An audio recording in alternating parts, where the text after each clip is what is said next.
قصص الانبیاء دوسرا حصہ شیطان کی دشمنی، پیشکش محمد طارق شاہد۔ جب آدم علیہ السلام کو پیدا کر دیا گیا تو اللہ تعالیٰ نے ان کی پشت پر ہاتھ پھیرا۔ ہاتھ پھیرتے ہی ان کی پشت سے قیامت تک پیدا ہونے والے انسان باہر نکل آئے۔ آدم کی تمام اولاد ان کے سامنے ظاہر ہو گئی، اور یہ بات نہایت وضاحت اور صراحت کے ساتھ قرآن مجید اور احادیث مبارکہ میں موجود ہے۔ مسلم بن یسار رحمت اللہ علیہ بیان کرتے ہیں کہ سیدنا عمر بن خطاب رضی اللہ عنہ سے کسی نے اس آیت کریمہ کے بارے میں پوچھا، وَإِذْ أَخَذَ رَبُّكَ مِن بَنِي آدَمَ مِن ظُهُورِهِمْ ذُرِّيَّتَهُمْ وَأَشْهَدَهُمْ عَلَىٰ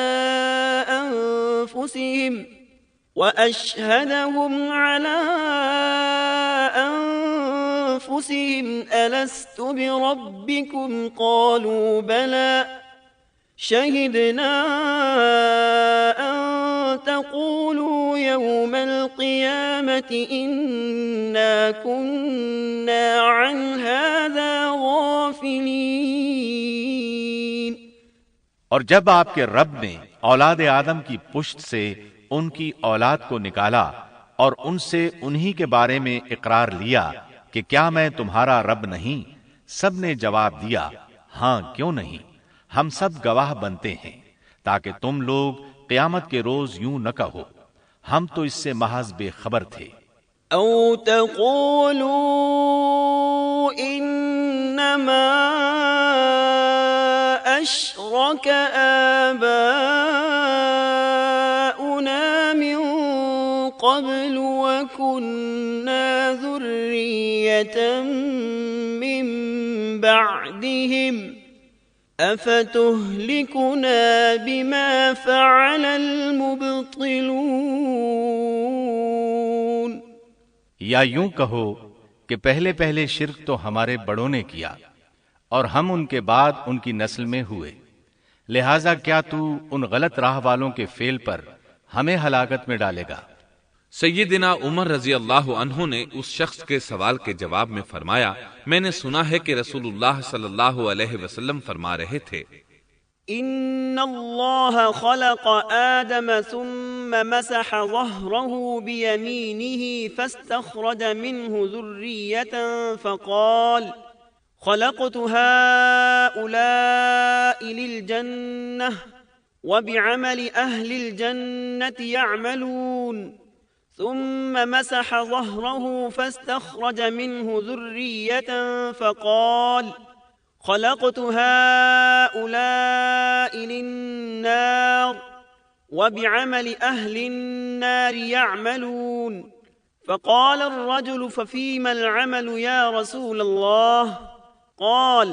فقال رسول الله صلى الله عليه وسلم إن الله إذا خلق العبد للجنة استعمله بعمل أهل الجنة حتى يموت على عمل من أعمال أهل الجنة فيدخله الله الجنة، وإذا خلق العبد للنار استعمله بعمل أهل النار حتى يموت على عمل من أعمال أهل النار فيدخله الله النار۔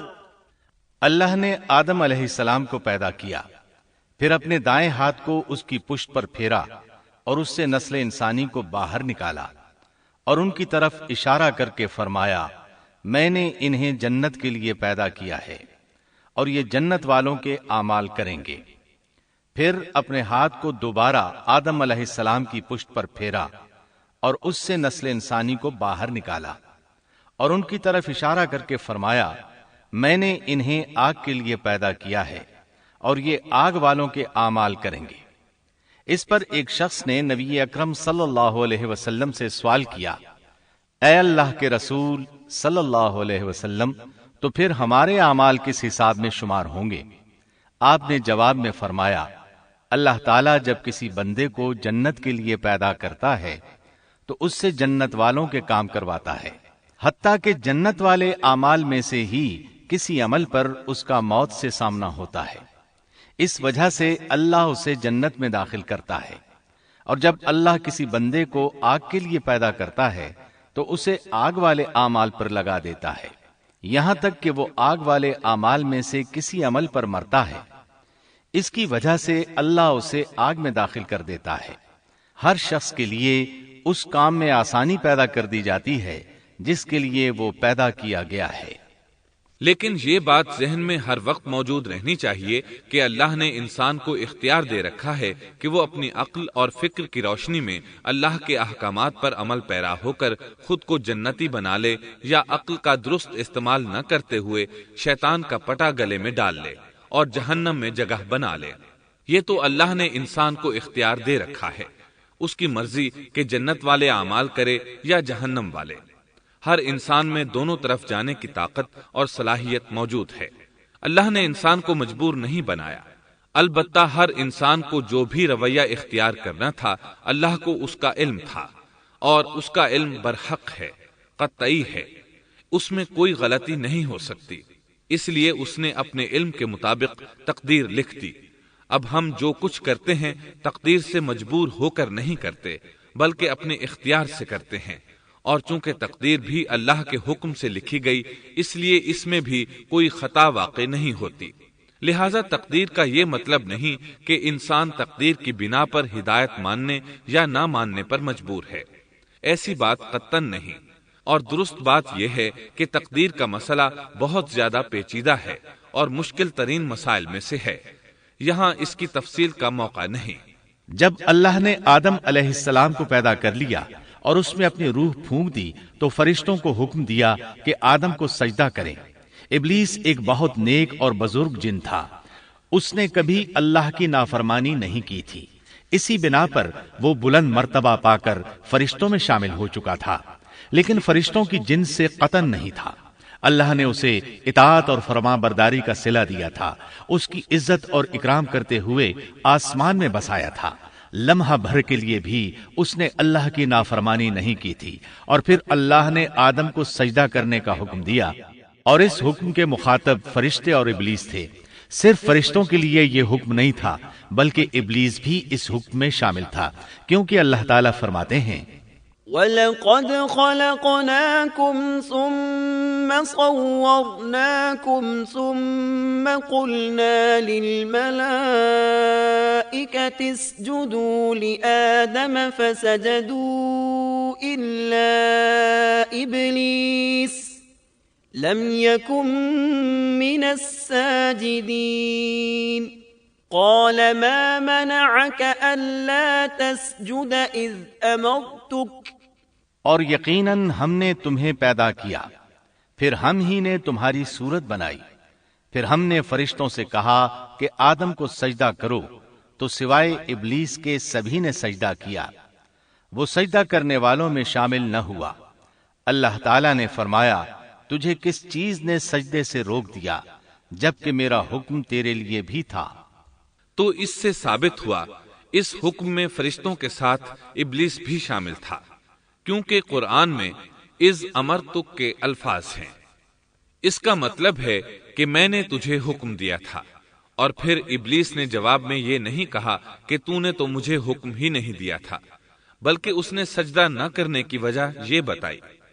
قال انا خير منه خلقتني من نار وخلقته من طين۔ اس نے کہا، میں سجدہ کیوں کروں، میں اس سے بہتر ہوں، اس لیے کہ تو نے مجھے آگ سے پیدا کیا اور اسے مٹی سے۔ تو پھر کہا، قال فاهبط منها، اللہ نے حکم دیا تو اس سے نیچے اتر جا۔ غرض جب ابلیس نے نافرمانی کی، سرکشی اور تکبر کا مظاہرہ کیا، تو اس وقت اللہ تعالیٰ اور اس کے درمیان مکالمہ ہوا۔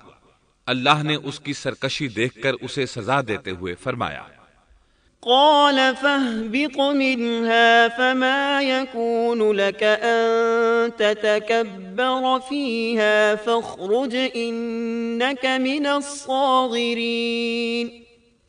قال أنظرني إلى يوم يبعثون قال إنك من المنظرين قال فبما أغويتني لأقعدن لهم صراطك المستقيم ثم لآتينهم من بين أيديهم ومن خلفهم وعن أيمانهم وعن شمائلهم ولا تجد أكثرهم شاكرين۔ اس جنت سے اتر جا، تجھے کوئی حق حاصل نہیں کہ تو اس جنت میں رہ کر تکبر کرے۔ ابلیس نے جواب میں کہا، مجھے قیامت کے دن تک مہلت دے دیجئے، یعنی اتنی لمبی عمر دے دیجئے کہ میں قیامت تک زندہ رہوں، موت نہ آئے۔ اللہ نے فرمایا، تجھے مہلت دے دی گئی، لیکن ایک وقت مقررہ تک۔ اور جب شیطان اس طرف سے مطمئن ہو گیا کہ اسے مہلت مل گئی، تب اس نے کہا، چونکہ تو نے مجھے گمراہ کر دیا ہے، اس وجہ سے میں قسم کھاتا ہوں کہ میں انسانوں کی گمراہی کے لیے تیرے سیدھے راستے پر بیٹھ جاؤں گا، پھر ان کے آگے سے، ان کے پیچھے سے، ان کے دائیں سے، ان کے بائیں سے، ان کے پاس آؤں گا، اور آپ ان میں سے اکثر لوگوں کو شکر گزار نہیں پائیں گے۔ اللہ تعالیٰ نے شیطان کا رد کرتے ہوئے فرمایا، یہاں سے ذلیل و خوار ہو کر نکل جا۔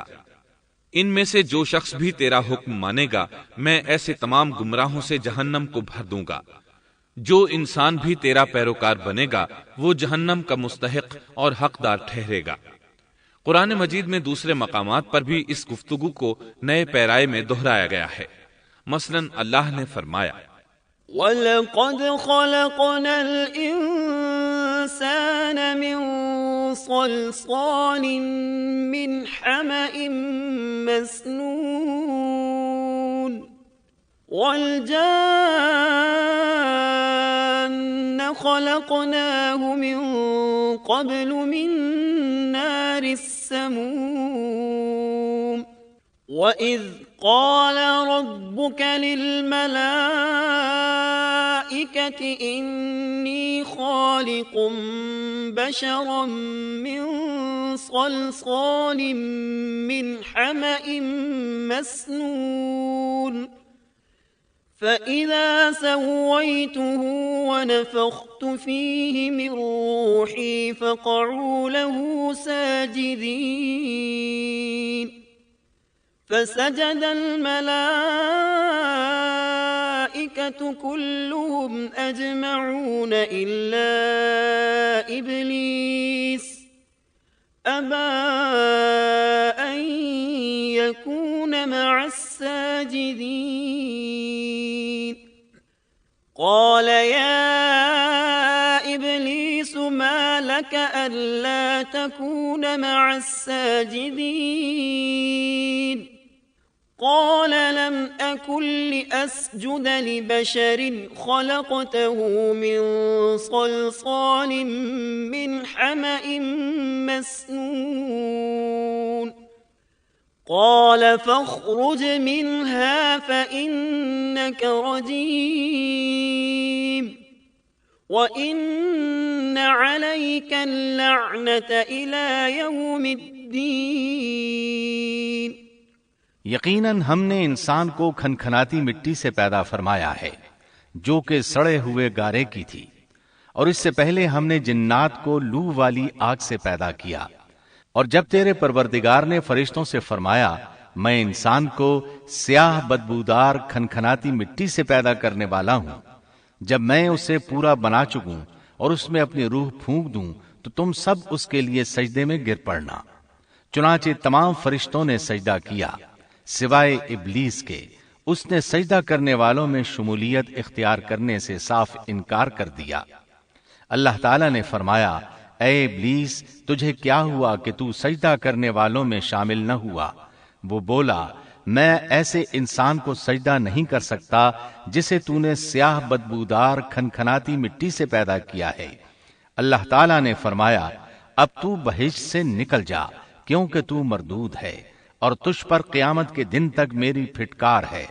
قال رب فأنظرني إلى يوم يبعثون قال فإنك من المنظرين إلى يوم الوقت المعلوم قال رب بما أغويتني لأزينن لهم في الأرض ولأغوينهم أجمعين إلا عبادك منهم المخلصين قال هذا صراط علي مستقيم إن عبادي ليس لك عليهم سلطان إلا من اتبعك من الغاوين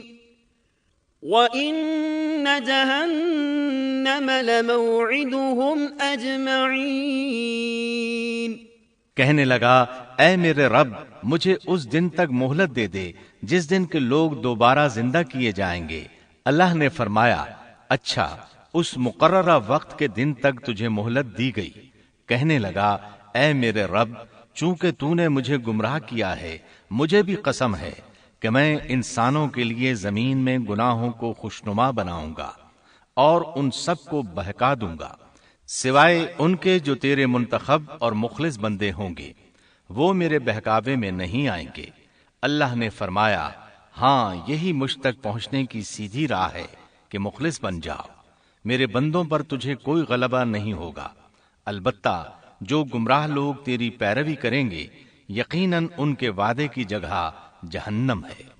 ایک اور مقام پر اللہ تعالیٰ فرماتے ہیں وَإِذْ قُلْنَا لِلْمَلَائِكَةِ اسْجُدُوا لِآدَمَ فَسَجَدُوا إِلَّا إِبْلِيسَ قال أأسجد لمن خلقت طينا قال أرأيتك هذا الذي كرمت علي لئن أخرتني إلى يوم القيامة لأحتنكن ذريته إلا قليلا قال اذهب فمن تبعك منهم فإن جهنم جزاؤكم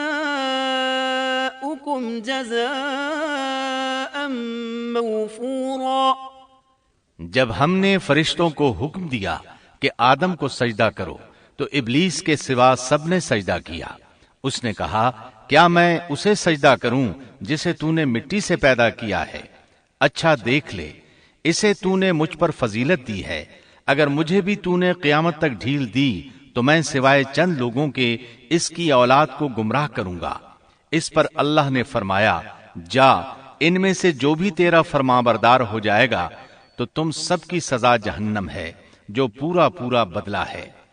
واستفزز من استطعت منهم بصوتك وأجلب عليهم بخيلك ورجلك وشاركهم في الأموال والأولاد وعدهم وما يعدهم الشيطان إلا غرورا إن عبادي ليس لك عليهم سلطان وكفى بربك وكيلا۔ ان میں سے تو جسے بھی اپنی آواز کے ساتھ بہکا سکتا ہے بہکا لے، اور ان پر اپنے سوار اور پیادے چڑھا لا، یعنی اپنے گھڑ سوار لشکر اور پیدل لشکر کو چڑھا کر لے آ، اور اپنا ہر داؤ، ہر ترکیب اور ہر اسلحہ استعمال کر لے، اور ان کے مالوں اور اولاد میں بھی شرکت کر لے، اور تو انہیں دل بہلانے والے وعدے دے لے، یعنی ان کے برے اعمال بنا سنوار کر انہیں دکھا، اور غلط خواہشات دلا، جنت، دوزخ اور دوبارہ زندہ نہ ہونے کے وعدے دے، اور ان سے شیطان کے جتنے بھی وعدے ہوتے ہیں سب کے سب سراسر فریب ہیں۔ یقیناً میرے سچے بندوں پر تیرا کوئی قابو اور غلبہ نہیں ہوگا، تیرا رب کارسازی کرنے والا کافی ہے۔ اسی طرح بہت سی آیات میں پہلی معصیت الہی کا ذکر کیا گیا ہے۔ سب سے پہلا نافرمان ابلیس ملعون تھا۔ وہ خبیث اللہ کے سامنے تکبر اور انات سے بھرپور جواب دیتا رہا۔ اسی وجہ سے اللہ نے اسے کافر کا لقب دیا۔ کافر اسے کہتے ہیں جو نعمت کا انکار کرے۔ اللہ نے اس پر اتنا فضل و کرم اور انعام و احسان کیا کہ بلند ترین مرتبے تک پہنچا دیا، لیکن اس نے اللہ کی اس نعمت کی قدر نہ کی، پرواہ نہ کی اور کفر کا راستہ اختیار کیا۔ اللہ تعالیٰ فرماتے ہیں، اذ قال ربك للملائكة انی خالق بشرا من طین فإذا سويته ونفخت فيه من روحي فقعوا له ساجدين فسجد الملائكة كلهم أجمعون إلا إبليس استكبر وكان من الكافرين۔ جبکہ آپ کے رب نے فرشتوں سے فرمایا کہ میں مٹی سے ایک انسان کو پیدا کرنے والا ہوں، سو جب میں اسے ٹھیک ٹھاک کر لوں اور اس میں اپنی روح پھونک دوں تو تم سب اس کے سامنے سجدے میں گر پڑنا۔ چنانچہ تمام فرشتوں نے سجدہ کیا مگر ابلیس نے نہ کیا اور اس نے تکبر کیا، وہ کافروں میں سے تھا۔ سب سے پہلا گناہ تکبر تھا۔ اسی لیے علماء کرام فرماتے ہیں تمام گناہوں کی جڑ تکبر اور غرور ہے۔ نبی اکرم صلی اللہ علیہ وسلم نے اپنی امت کو تکبر نہ کرنے کا سختی سے حکم فرمایا، اس کی برائی، وبال اور ہلاکت سے آگاہ فرمایا۔ آپ نے فرمایا، لا ينظر الله إلى من جر ثوبه خيلاء، اللہ اس شخص کی طرف رحمت سے دیکھے گا بھی نہیں جس نے تکبر کی بنا پر کپڑا ٹخنوں سے نیچے لٹکایا۔ اس کے علاوہ نبی صلی اللہ علیہ وسلم نے تو مطلقاً فرما دیا، لا يدخل الجنة من كان في قلبه مثقال ذرة من كبر، وہ شخص جنت میں داخل ہونے کے قابل نہیں جس کے دل میں ذرہ برابر بھی تکبر ہے۔ جو شخص اپنے کپڑے، اپنے مکان اور اپنے قبیلے پر فخر کرتا ہے اس سے اللہ کی رحمت اٹھ جاتی ہے۔ اسی لیے نبی صلی اللہ علیہ وسلم نے جب اپنے صحابہ کرام کو دیکھا کہ مہاجر صحابی انصار صحابہ کے خلاف اور انصاری صحابی مہاجرین صحابہ کے خلاف آواز لگا رہے ہیں تو آپ نے فرمایا، دعوها فإنها منتنہ، اس جاہلیت والی پکار کو چھوڑو، یہ بہت بدبودار ہے۔